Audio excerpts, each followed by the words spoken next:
Hey guys, it's Captain Matt here with the Lighting Trade School podcast. I am joined by Glow Daddy Shane Duffy, my man out in Texas. How are you doing?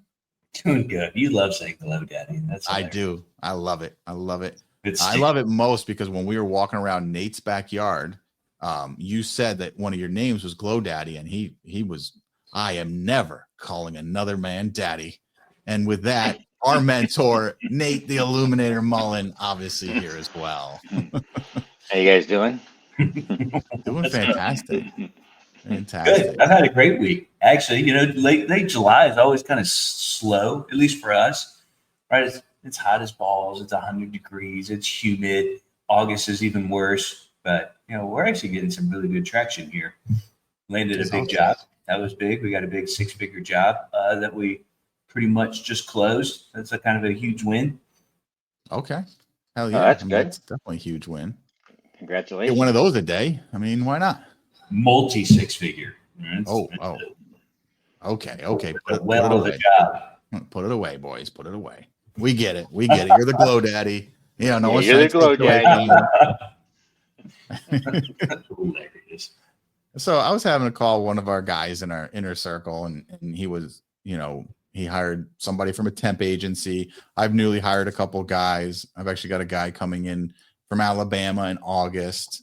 Shane's got a cool process hiring. Nate's obviously hired and fired thousands of people from his various companies and everything. So really want to talk today about hiring, like the hiring process, how you keep guys, who should you have, who should be doing what, kind of just like a general topic, right? Of our best practices, what works for us, what doesn't work for us. And I'm sure it's going to be really interesting because I think we're all going to have, a different angle, a different viewpoint here. So I'm super pumped. So I guess first question is, Nate, what would be your guess of how many people that you've hired over the years of the various companies from Unique to Off-Road Warehouse to, well, even, what you're doing now? Laundromats, lifetime lighting, electrical contracting. So definitely 3 companies, each one of them was over 10 years, over 100 employees each. So certainly 1,000 people, give or take, probably fired hundreds. Yeah. So a lot. So you learn a lot about hiring and firing practices, right? So, that whole thing, hire slow, fire fast. Sometimes that's difficult because the selection, especially when you want to grade your people to where, and every company is the same, I guess, whether you do outdoor lighting, electrical contracting was, there's so many skill sets in electrical contracting. There's so many skill sets in doing off-roading, working on Jeeps and shit, and outdoor lighting. We all want A players. That's for sure, but you learn that you categorize your company, right? So let's just take landscape lighting because that's what we fucking do today. So you can have ditch diggers, which don't really require a lot of brain power, but it requires somebody that can dig a ditch. When I say dig a ditch, we don't dig ditches. We dig tiny little trenches that are 2 inches deep or 3 inches deep, but still it can be hard work and it's tedious. I want an A player that digs my little trench. I don't need the trench digger to be able to make the perfect connection, which I need an A player to do that. So my A player in digging a trench and digging a slit in the ground to hide the wire doesn't need to be an A player and doing a connection. He could be an F player in that. I don't care. So you learn that you got to categorize the help, and then depending on within 1 hour whether that fucking guy is any good. So for me, hire slow, I could hire fast and fire fast, right? Was giving them right test. So if I know in 1 hour, because you got to remember the best time an employee gives you is in his first hour, let alone the first day. That's his best time. He shows up on time. He's doing whatever on time. He's paying attention on time. So what does he do hour by hour? I give him tests. So I don't give him, I look at people and my foremen and people that have worked for me, when they were in the foreman capacity, they would overwhelm people. They give them way too much information, too many tasks, right? Give them one task, have them do it in an hour. And it's always simple tasks. I don't give them hard tasks. You can't do a simple task. You can't do a hard task. So I typically know in an hour or two and get rid of the motherfuckers, right? So get rid of them. So I break it down into segments and I fire super, super, super fast. You Get said rid of test. them. Nate, are you just talking about you'll just give them like a simple task and see how they do, and that's what you're calling a test? Or you're So it really depends on, what you're doing. Obviously, if it's electrical contracting, I would give them written tests depending on their scope and if they're apprentices, first year apprentices, second year apprentices, third year apprentices, journeymen, right? But I would give them written tests and physical tests, right? Like boxing and, roping and cutting wires and stripping, right? Right now, whether it's, say in manufacturing, right? Which, we cut all of our own copper pipe for all of our stems. Cutting the copper pipe is like the easiest task. That's the test. Can you pay attention? Can you cut a 24-inch stem with 36-inch stem? Can you use a measuring tape? Can you ream the copper pipe out? Can you cut it fucking straight? If you can't do that, right, in an hour, get rid of him because he's brain dead. Can't do it, right? Can they pay attention? You tell them, I need you to cut 10 pieces of pipe. I need you to find me, right? And I don't care. I don't want you to cut the 11th. You need to find me, interrupt me. If they sit there and they cut 15 pieces of pipe without finding me and I told them 10, fire them, right? So you have to be able to be diligent, and if they can't pay attention and follow orders in their test, right? Then you got to get rid of them. All they do is, people don't realize this. It takes so much time and energy to train somebody. I mean, it fucks you, right? So you got your foreman. Your smartest guy is typically. And here's another thing I learned, right? You have to have your smartest guy train. I have seen so many countless on my companies and so many people that I know that own the companies. They never have their smartest guy trained because their smartest guy is making them money. So they have their dumbest guy train people. I think you talk about the definition of dumb is having your dumbest guy train the new guy. Now the dumbest guy training the new guy is the dumbest the guy, right? So you never do that. You have your smartest guy train everybody, right? So that guy learns all the best habits, does everything correctly. So you got to make sure that you fire fast because it takes time away from the smart guy training the guy. So you have to have a progression of training, right? Do simple tasks, get good, move on to the next task. Become efficient at cutting the pipe and do it all day, if you will. Do it for 2 days, and then the next progression, whatever that is, and then the next progression. But you'll know within hours that, for sure hours and then days, does this guy have what it takes to be part of my company, right? In any of the segments, whether it be dirt digging or making connections, whether it be cutting pipe, boxing, making fixtures, wiring houses, whatever that segment and the progression is, make sure that it's a well thought out progression, right? Yeah, I'll Because say. typical long answer. Thorough answer. I like that. with training, like most of these guys training, like they don't have 100-man companies. A lot of these guys, it's like their first or second, third guy. So they don't have training laid out perfectly yet, right? I always tell them, hey, keep track of what you're training, write it down so that you can start at least building that process. But when you're training someone, you can't rush that training process. Kind of what, like, if you're with someone for a half a day and then you just leave them on the job by themselves, that's horrible. You're setting them up for absolute failure. You can have a guy who would have been an A+ player all of a sudden become an F guy because you're not giving him the attention, or you're trying to save him money. When you hire somebody, like, once like, okay, I'm willing to risk putting my time, energy, and money into this guy or girl, but you have to realize it is going to cost you time, money, and energy. So don't try to rush that process. If you're hiring them to be that A player, realize you have to train them that. I say that so many times where these guys are, and I've done it myself, where I hire someone that's good, and then I kind of just throw them into the wild without enough training, right? Like, we were in the warehouse. I showed him how to strip a wire. He's good to go. It's setting him up for failure and me up for failure. So just go in knowing it's going to cost you more money than normal to get that person up to the point where they're going to be able to go out there and make you money. So I think one of the key things that people need to remember, you need to remember this: people do what you expect, I mean, I'm sorry, people never do what you expect. They only do what you inspect.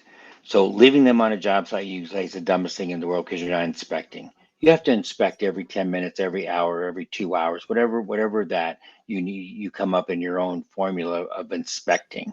You have to inspect, inspect, inspect. The other thing is the concept of hiring an A player is the fucking stupidest thing in the history of the world. You can never fire A players because A players always have work.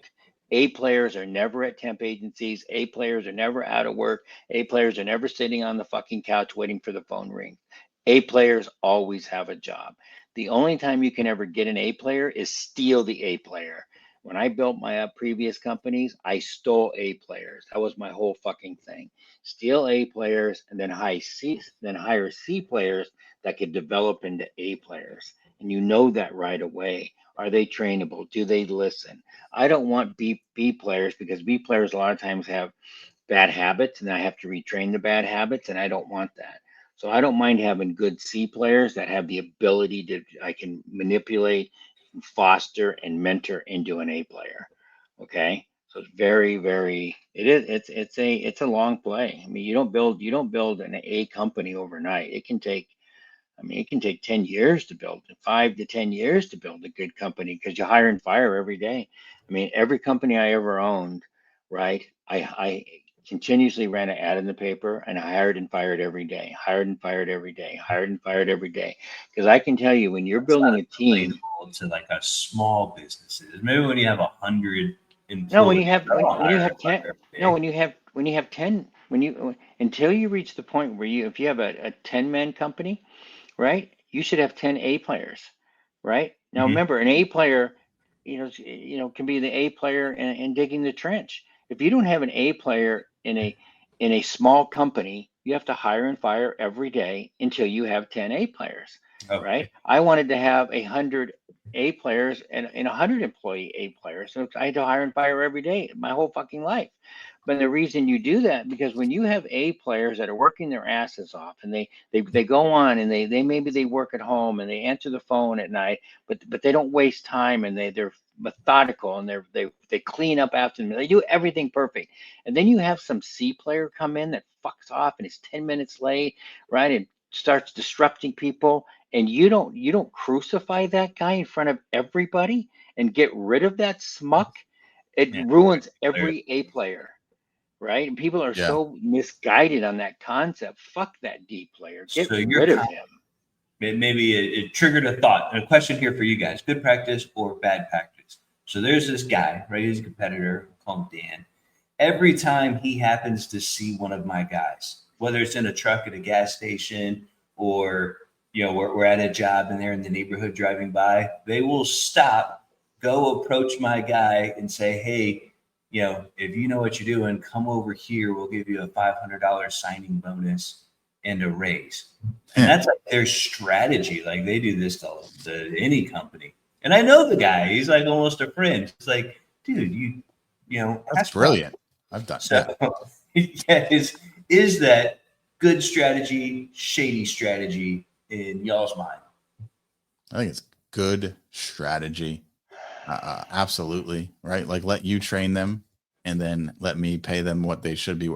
If a guy walking up to one of your guys is able to steal him for $500 and a little raise, that means you're not taking good enough care of your guys. So that's exactly what I say, right? Is my job to create a good culture and make people not want to leave, right? To think that the grass is greener on the other side.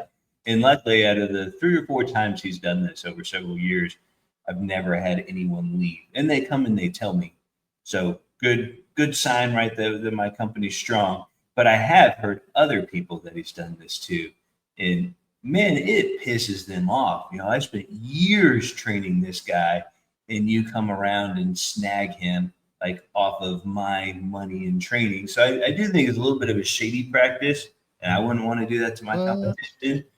But I mean, it is a way to get a good trained employee too. Well, again, I'm going to hold fast to if your employees are that easily stealable, then you got something going wrong with the company. I don't care how much money you spent training them. If you can literally walk up to a guy in a truck and get him to join you, there's something else going on in that company. I think it just comes down to your own personal beliefs. So if you owned a fucking football team, don't you think a football team, baseball team, hockey team, don't they try to steal talent every day? That's the general manager's right job is to go steal talent, build a winning football team to win the Super Bowl. So if we have the mindset that, we need to win the Super Bowl, whatever your high end goals are, right? You have to build a team around you. And unfortunately, stealing talent is a huge part of being able to get that talent base. It's stealing it. It's hard to train every single person. So when And you can that's a steal great talent, analogy. so when you can steal talent, you got to steal talent. Now I love acronyms. So I have an acronym. I've lived on this acronym for 50 fucking years, and it's called SMART, MASMART. And it stands for smart motherfuckers always retain talent. I never want talent to leave, right? Ever. When I have an A player, I am not going to lose that talent. I know what talent gets paid. My competitor's not going to pay 2 times what I pay. So it's not even possible that they can steal my talent. It's impossible. The only time that my talent's going to leave is for some reason we don't click on a personality level. He does something so bad, right, that I would have to fire him, which would be super rare, right? But I can tell you, in my looking, right, of people that I have known, they can be some of the most cheapest, deadheaded, stubborn people. And I can give you examples of my old partner, right? That we had 17 outside sales guys, and these guys would travel, and they would travel out of states and go to conventions, and they would go to wherever, put on unique universities and do all this shit away from their families. So I can remember one time Steve L submitted a lunch receipt for a fucking hamburger and a Coke. It was $25, and he submitted this receipt, and my partner goes, didn't reimburse him for that. And Steve Lawrence calls, why the fuck aren't you reimbursing? And my partner goes, well, wouldn't you have to buy lunch anyway? And yep, you're right. That ruined him. Okay. Mm. That ruined him for $25 because he's thinking, are you fucking kidding me? I'm away from my fucking family. I travel on my own dime. I do all this shit, and you can't buy me a goddamn hamburger. It's not like he went out and bought a steak dinner, which I would have gladly paid for a steak dinner. But my partner was so cheap in that regard that didn't want to buy him a hamburger. I'm never like that, right? Mm. I may not want to buy you a goddamn dinner at Ruth Chris that costs $400, but I'm sure the fuck gonna buy you an In-N-Out burger and Coke and fries, right? So Mm. I think that when you're allowed to be, and you guys said it earlier, you're allowed to be stolen for $500, you deserve it, right? You got to look at yourself in the mirror and why am I losing talent? It's you, it's not the talent, it's you, right? You're the reason you lose talent. So I never had talent leave me. I treated my guys really well. I paid extremely well, but I demanded everything, right, at a high level. So, but yeah, it's without the best employees, man, it's hard. I want And to it's go hard to back. train. I'll go back to something Nate was saying earlier, where he was talking about the guy digging the trenches doesn't have to be doing the connections, but he can still be an A player. And I think with these small or micro companies, right, where we have one or two guys, it can be super easy to take that, hey, this guy's awesome at digging trenches. And then you just start putting more work on him that is outside of what he's capable of, and you ruin him. And then you end up losing a really good employee. Shane, you ever done something like that or what? Like where you put the wrong guy in the wrong place and he was good in the old place and then you lost him? I have. Yeah. Or you take a good guy in one area and you're like, hey, he's going to be good in this area. I did that mistake with sales. Like, well, hey, he's really good at doing the work. Like, certainly he could sell the work. And no, that didn't work out. And Did it you ended lose up him? pissing everybody off. Yeah. No, luckily we weren't able to lose him. We put him back in a different role. But that is really common, right? It's the same scenario with we had a really good operator in the field, and we put them more in a management tech position.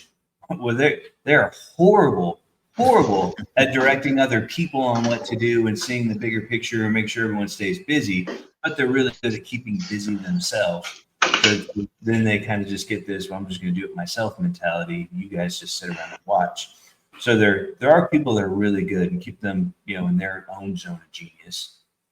Yeah, I agree. I think that's one of the largest things that I've lost really, really good employees is promoting them right to a position that they just weren't capable of. They were great technicians, but they couldn't run crews. They couldn't do that sort of thing. So it's also the reverse though. Just because someone's, really good at running crews, don't expect that they're going to be really good at installing lights and digging trenches. You find the A player for what you're hiring for. The chances of finding that unicorn who is good at literally everything you throw his way or her way is, it's not there, right? It's a unicorn. So I think, so the biggest mistakes I made, was hiring, say, it didn't matter, we'll just go back to electrical contracting. My top journeyman, my best electrician, make him a foreman. Now I lost my best electrician. I ended up losing my fucking foreman. Worst mistakes in the world. So I think the key to overcome all of this is processes. And I think you look at football, you look at Bill Belichick, arguably one of the greatest coaches of all time. He had a system and processes. He could take anybody from any fucking round in a draft pick and insert them into a system. So I think the biggest thing to be able to train people in the sequential process of your company is processes, right? When you have processes and a methodical way to do something and segmented, right, different things, right, you can slide through the process. It's like cooking. There's processes, and then you can interject different people and then progress. You got to have processes and procedures. Absolutely. With that, let's talk about, because here we are talking about guys, and I know some guys just say we can't hire anybody, which is ludicrous to me in 2025, because there's just, everyone's out here. There's tons of people being like working for Shane that can be poached for $500. So that could be a hiring practice. Just go to Shane's guys and give them $750 and you're golden. But hiring practice for real. I know, well, Nate's been it's been a while since he's had to hire for a local service business, but obviously he's hiring for Lifetime Lighting. But Shane, how about you? I know already because we've talked recently. Tell me a little bit about your hiring process. Where do you post? And then who do you bring in for an interview? We used to hate hiring. Man, I used to hate it and despise it. And I think it's probably not uncommon, right? Us as entrepreneurs, we hate what we're not good at. And until you get good at it, then you end up, not hating it so much. So we have an ad that we just post on Indeed. For us, that's easiest. Sometimes we post it on Facebook too. So we've got like a little folder in our drive, it's our hiring process. So it's got our ad. We put a phone number in there. We give them clear directions. Call this number, and then the number is a pre-recorded message of me giving a better job description on what we do. And then I'm asking them questions. I'm asking them about themselves. Ask them if they played any high school sports. I want to know what kind of activities they were in. What did their parents do? Spell your name out. And just kind of basic directions. And you can learn a lot from that applicant, on that message that they receive. If there's a lot of ums and ahs and they sound like an idiot, they're never going to get a call back. And we get a lot of those. But if they sound good, well then Cynthia. Do you tell them like in advance, like, hey, get a pen, I'm about to leave a voicemail? Like they're leaving this answers on a voicemail, right? Yeah. Okay. So they just have to remember the questions. They just have to remember the questions. And I recorded this like 5 years ago. So like it's just an evergreen. It works. But now it also, when you sometimes post an Indeed, you get like 100 applicants. It's overwhelming. So some people, just see the little thing and they click the button and your resume goes to you. And they don't actually read it. They don't know the job description. So having this one simple step, hey, call this number, leave a message, you will not be considered unless you do this. Well, if they never did it, they didn't even read and they don't take direction. So I'm not really interested in them either. So then the ones that do leave a message that sound good, Cynthia will call. She has a script. There's certain questions that she asks them. And then if they sound good from there, she's going to research them on social media, make sure they're not, throwing up signs or flicking people off or smoking blunts on their Facebook page or something dumb that we wouldn't want. And then she introduces them to me and I do a final interview, or my GM, which actually Jason does a lot now. That's awesome. Yeah. And talking about the social media search or Google search, if you're not doing a full background check, now, depending on your company, what you allow, right? New York, weed is legal. Texas, obviously, it's not. So to expect people aren't smoking weed in New York is crazy when you can go to the store right down the street and buy it. But I had a client where I was actually on site. It was for a city, and they did a whole big photo group with all me and my guys, and it was a bunch of new hires. The next day, I'm turning the radio on and I hear this guy's name mentioned on the radio. And I'm like, yo, that better not be my guy. Like, this guy had pulled a gun on cops. And I'm like, this better not be my guy. No way. Google it. It's him. Not only is it my guy who made a stupid mistake right after we did that photo shoot, he was wanted for attempted in Google. He was up. He just left the state and came up and worked for me. Oh man, Get a background check. Wow. You skipped out a little bit, but I actually had someone come in for an interview, and I liked the guy. I thought he was great. He had experience climbing trees. So he's going to be great doing Christmas lights, not afraid of heights. And we tell them we background search. So like everyone, we background and we drug test. And whether we do it or not doesn't matter, but we 100% tell them. And we do background check. We've got a little subscription. But we checked him out because I really liked him. He like got out of prison for 3 years because he shot someone in the face. I was like, oh man. I love the guy, but I just can't bring him on the team. Although you're going to fit in with my guys, even though he seemed like a solid dude now. He'd be a good guy to collect payments that haven't got paid yet, though. Yeah, in charge of AR. Tis true. So, and then we also, Matt, we do a working interview. That's what we call it. We'll invite them out. Hey, come out. I want you to work for the day. We want to see how well you work, and you get a chance to see, you know, if you want to work with us and our team, if you like our vibe. And at the end of the day, I'm going to cash up you. I'll pay you for the day. But this is a full-on working interview before you leave your other job or before we bring you on and go any further. And then that's really helpful. So now my guys actually get to make a decision. They're part of the decision-making process. Like, yeah, this guy's cool. This guy's a hard worker. He's not on his phone all day. He's not afraid of heights.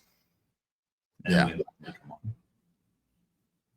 So I think some of the key things that we all end up having our strategy. I hate Indeed. I think there's some of the worst hires I ever hired in my life came from Indeed, and I think it's because every resume that's on Indeed is full of shit.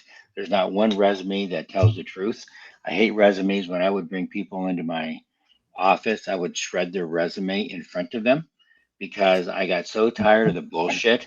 Oh, you increased productivity 42% in the last company you worked on as a plant manager, and you did this, and they got rid of you, and you really did all these superstar shit, and they got rid of you. So I hated resumes. I hated their lies. So I would tell them that, and my process typically was, whether I told them this or in my mind, we dated. Right. I had very set procedures where I fire fast. Right. So I learned that the worst hires that I ever did were the ones that were polished in their answers. And they were like con artists. They're like Democrats. They just were fucking actors. And they just had the right saying and they did everything correctly. And they were the worst hires. Right? Oh, Dad. So it just especially with AI and stuff. I mean, I've just seen so many. I've seen my, family members, nephews and stuff. They bring resumes and want me to read it, and you're like, yeah, AI did this. There's no way there's no way. This is so fake, right? So, but Yeah, anyway, I've learned to love Indeed. I used to say the same thing. Let me know if I get choppy. I'll stop talking. But I used to say the same thing about Indeed. But now I do like Shane. Instead of a phone number, I say in the ad, to be considered, you have to send me a 30 to 90-second video of yourself and why you want to work here. So we just did this last month, 110 applicants, 6 videos, right? So I only considered 6 videos. You got to weed them out. Yeah. that's smart to weed them out. Yeah. Perfect. I like the video because then you can see them, right? If they got tattoos on their face. Well, the biggest thing too is I'd hear, well, my phone's broke. I don't have a phone. All this jazz. It's like if you don't have a phone, if you don't have a phone that can take video, you're not a player. No way. Hey, does anybody have like a super like the funniest story, like beyond funny story about hiring? Maybe you didn't hire him; it was in the interview or something. Like a funny story, like worth sharing to the group. I had a kind of funny one. Like as part of the interview process, I haven't done it in a while, but we used to make them go climb a 32-foot ladder. Hey, you say you're not afraid of heights. All right, prove it. One guy got like 10 feet up on the ladder, not even halfway, and shaking like a bandy, and like needed help getting down. I was like, all right, I don't think this is gonna work. So I used to do what you said. Sometimes you would bring your foremen to the hiring process, Shane. So, back at Unique, we would, I'd put it to the general manager. We were say, trying to hire a new plant manager or whatever. So I go through a process. Why don't you weed them down to the top two or three? So they would take the initial weeding out process, so I didn't have to be bothered. So they came in one day and they said, "Listen, I really like this one guy. His name was Mark Snyder," and they go, "But he's a snorter, so he snorts, so it kind of drives you crazy and stuff." So anyway, I forget about all this stuff. So this guy comes in. I don't even remember his name, but he comes in. I'm sitting in, me and Randy are sitting in the office. And we're interviewing this guy, and all of a sudden, this guy's talking, and he goes, and he snorts. And I think to myself, "Oh my God, this is the fucking snorter Lisa was talking about. Holy shit!" So he starts, and then Randy's asking a question, and then Randy looks at me, and I'm sort of like, I'm like, yeah. I'm like fucking laughing so fucking hard. I'm turning my head, look away from him. And then, of course, he's talking about, yeah, I can do, and he snorts again. And then he's snorting now. He sees me laughing, which makes him snort fucking, right? Which makes him snort more. I literally had to get up out of the office, shut the door. I'm literally like on the floor laughing my head off, thinking, oh my God, it's a snorter. Randy's in there telling the guy, oh my God, whatever he's saying. Anyway, the guy gets up, I come back in, I start laughing, and the guy literally gets up and says, "You are the most fucked up people, right, I've ever seen in my life, right? I have this disability." And I felt really, really bad, but it was just because Lisa had said he's the snorter, right? Oh my God. It was. Did you hire him? That's what I was going to say. Was this poor No, guy he never. Tourette's? I Like think he would be really, really good, and he was really a good interview. And I think he was really smart, but no, he never. I think we did try to call him back, but he never returned our call, right? But oh my God, it was really. I mean, you probably think I'm pathetic, and you probably don't think it's funny, but it was. Well, you just name dropped him too, so Yeah, I don't know whether to laugh or like shake my head. Like I know. I don't know either. Poor guy.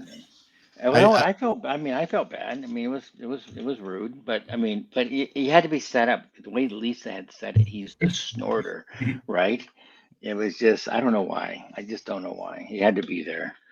Yeah, I'm not great with names typically, and so I did a whole interview where I was calling the guy whatever the hell his name was. At the very end of the interview, I'm like, I had a great time chit chatting with you, and I'll be giving you a call, Tim. And he's like, "It's been a great interview, but my name is Andrew." So right. He waited to the very end to tell me. Right.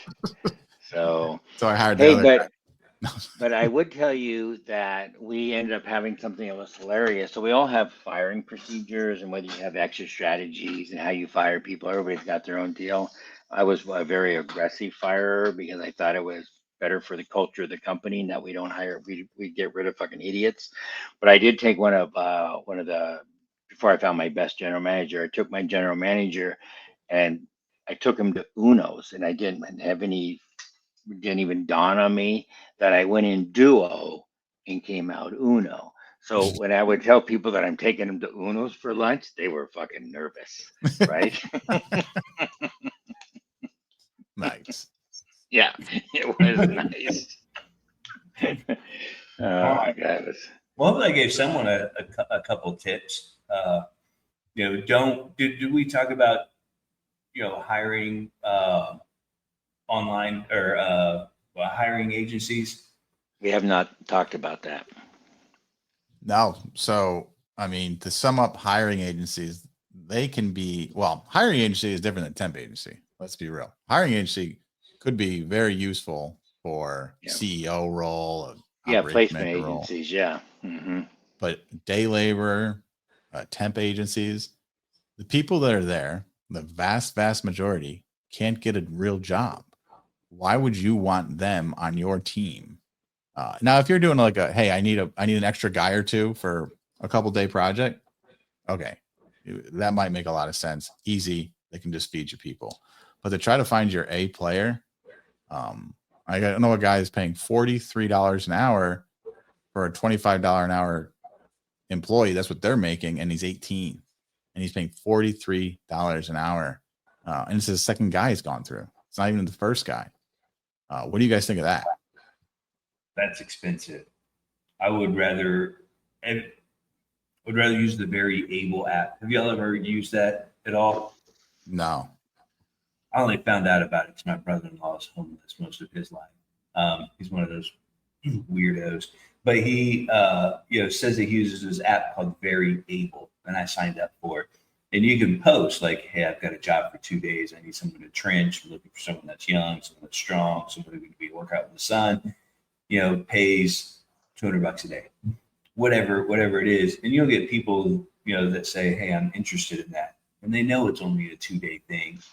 You're not paying the temp agency, an extra $20 an hour, to get some C player. Yeah. So I think temp agency, like you said, Matt, have the dumbest people working for them because they can't get a real job. You're paying double or triple for them, and then by just say a miracle, you did find somebody good from a temp agency. You have to pay that temp agency a lot of money. You sign a contract with them, so there is no really hope of finding a good player. So the problem when you're trying to scale in business, because that's what these people do, is they're scaling, right? They're hoping because they have no other avenue, so they could call a temp agency. And when you really analyze it, the amount of time you're trying to train them to do something, except digging a trench, like you said, for 2 days, no training necessary. But if you're thinking you're trying to hire a full-time employee through a temp agency, boy, that logic, that is a miracle. That is 1 out of probably 10,000. So it's a wrong strategy. So you got to come up with other strategies, like you just said, Able to Work or whatever app you just said, Shane. I know that we learned this in construction a long time ago. We were able to, we pieced a lot of things in construction, which allowed you to be able to call people and build a Rolodex and be able to call people at a whim and say, "Hey, I need you to, can you work for a week or two?" So the mindset was try to build a permanent base for set employees, but then build a network and a base of temporary people that you could call.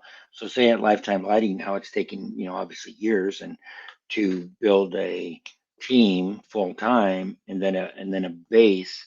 When you because every business has spikes, right? All of a sudden you get 5 jobs, you sat here and you did no jobs, and you get a spike. It's crazy, right? Well, every business has that. So instead of trying to freak out and hire temp workers or the ability or this or that, I have a whole team now of part-time people that I can call at a whim that are trained now. They can slide in. So now the ability for me to scale up and down, I fill with temporary workers that I built. So I think that's smart to do too.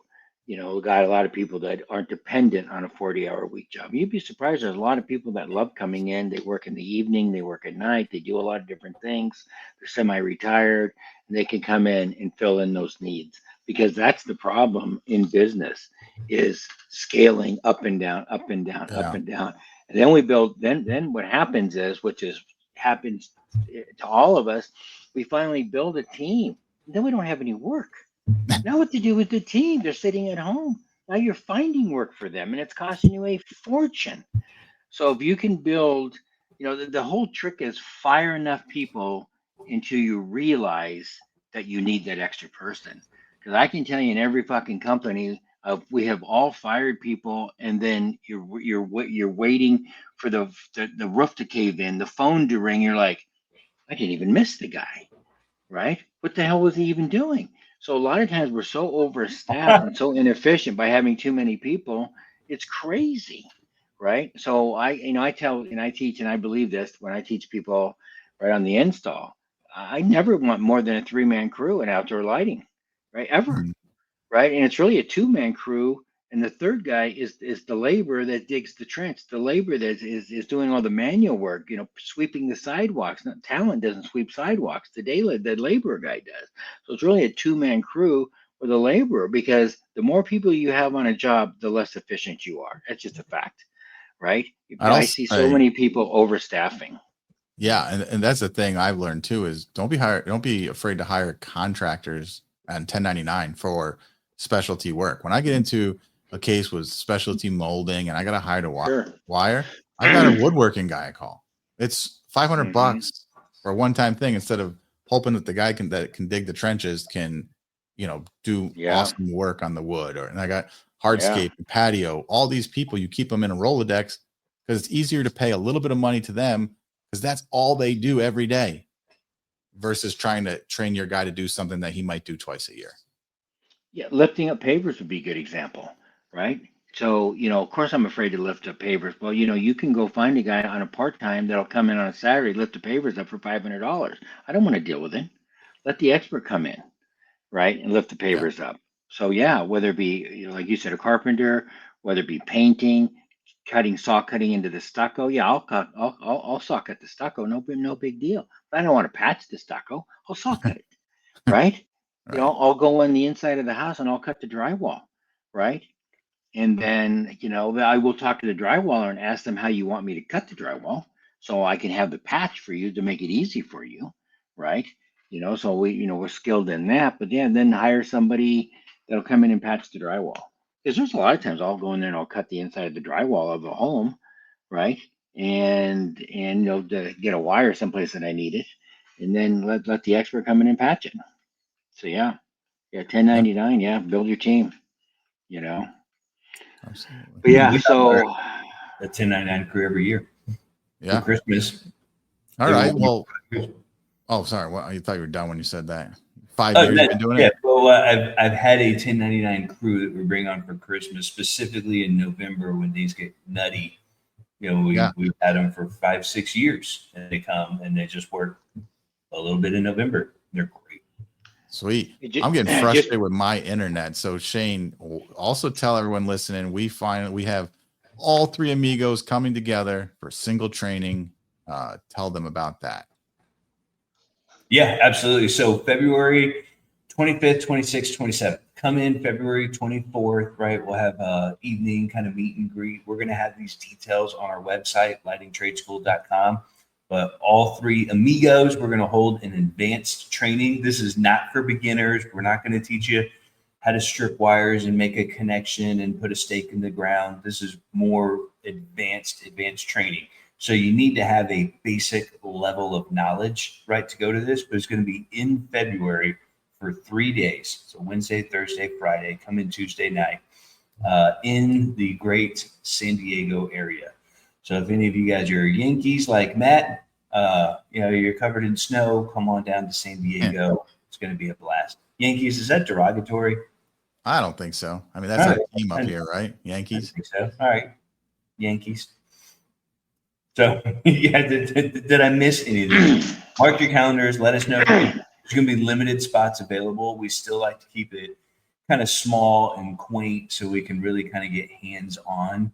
We'll be doing an install. We're going to teach demos. We're going to teach advanced stuff. Yeah, and this has been, all three of us, it's been almost 2 years since we've all got together to do a single training. And that's since the very first training. So this is huge. You want to meet all three of us. You want, we all have different expertise. We all different, all mentored under Nate, but we have different ways of doing things, marketing, lighting, all of this jazz. You do not want to miss. If you're listening to this podcast, this is something put on your calendar, save up your pennies. Let's go. You get to see me make fun of Matt and Shane in person. That's fucking worth the trip right there. Hey, I want to go back. Real quick on something just because the attorneys are listening in right now and they're making me tell this because of the fine print. 1099 you got to really be careful on because in California you're not going to be able to legally 1099 anybody. So you got to check with your own state to find out what the legal ramifications are of 1099 because it can be a legal nightmare. So, right, and a lot of states follow California, and 1099 used to be legal in California, and it's technically not legal anymore.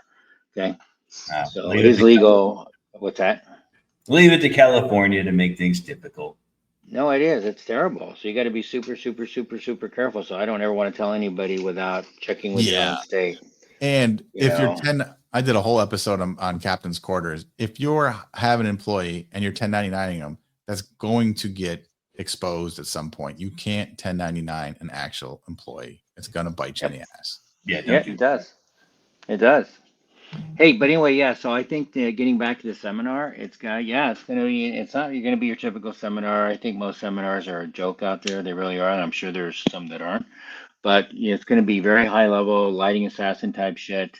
right? You're going to come, you're going to work your ass off. We work from in the morning till after dark. So it's not like, if you're afraid of work, if you're afraid to go outside and do a demo, we don't listen to whining. Go sit in your hotel room. We don't give a shit, right? It's not about coming out here and relaxing. We work very hard, right? So Yep, sun that's up, why sun down. That's I want to make sure reminder. that, because some people Absolutely. come out here and they don't realize they're used to going to seminars with a bunch, I guess, crybabies, and they sit around and I don't know what the hell they do, but they just sit around and whine and cry when are they going to get their next fucking cookie and glass of milk? And it's like, that's the last thing on my fucking mind is cookie and milk. What's on my mind is fucking setting lights up and learning and how to make you guys money. Well, shit. Now I want Yeah. cookies and milk. You Yeah. can't. Man. I don't think you can have a successful lighting seminar and not work at night when you can see the lights. Right. So I mean, we're learning during the day and going to job sites and checking things out at night. True statement. All right. Awesome, boys. It's been a good one. Have a great week, everybody. Mark your calendars, lightingtradeschool.com, end of February. Hope you guys go out and make a whole shit ton of money. Thanks for paying attention.